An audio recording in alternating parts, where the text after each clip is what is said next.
السلام علیکم۔ بسم اللہ الرحمن الرحیم۔ وہ شخص ایمان کا مزہ چکھ لے گا جو اللہ کو پروردگار سمجھ کر اسلام کو اپنا دین قرار دے کر اور محمد صلی اللہ علیہ وسلم کو رسول یقین کر کے راضی ہو گیا۔ جو شخص اپنی روزی میں کشادگی چاہتا ہو یا عمر کی درازی چاہتا ہو تو اسے چاہیے کہ صلح رحمی کرے۔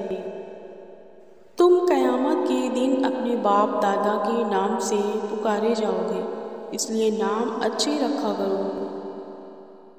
اللہ کے نزدیک دعا سے بڑھ کر کوئی چیز عدل کی نہیں۔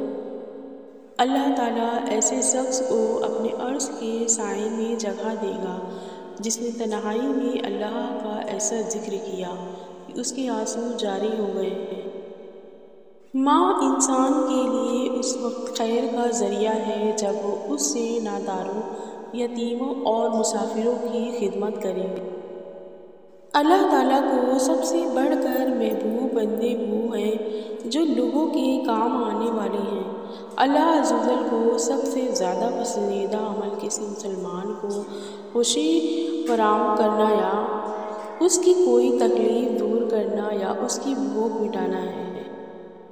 اپنے بارے میں خیر کے سوا کچھ نہ کہو، کیونکہ جو کچھ تم کہتے ہو وہ فرشتے اس پر آمین کہتے ہیں۔ جس نے اپنی دعا میں تمام مومنین و مومنات کو شامل کر لیا، اس کی دعا قبول ہو گئی۔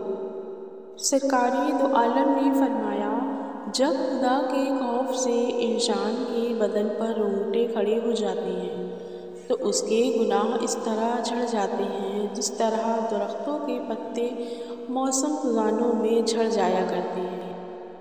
فکر دو عالم صلی اللہ علیہ وسلم نے فرمایا، جو مسلمان کسی مسلمان بھائی کی دنیاوی حاجت پوری کرتا ہے، خدا اس کی محبت سی حاجتیں پوری کرتا ہے، جن میں سے ایک حاجت بخشش اور نجات کی ہے۔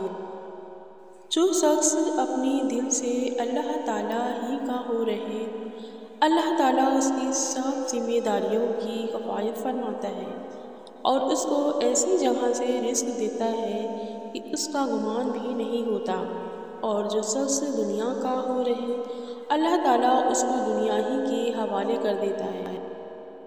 خدا اس پر رحم کرے جو اپنی زبان کو مسلمانوں کی بدگوئی سے روکتا ہے۔ میری شفاعت نہ طعن کرنے والوں کے لیے ہے نہ طعن کرنے والوں کے واسطے۔ جو شخص حلال دنیا کو اس لیے طلب کرے کہ مانگنے سے بچا رہے اور اپنے اہل و عیال کے ادائے حقوق کے لیے کمایا کرے اور اپنے پڑوسی پر توجہ رکھے تو اللہ تعالیٰ سے قیامت کے دن ایسی حالت میں ملے گا کہ اس کا چہرہ 14ویں رات کے چاند جیسا ہوگا۔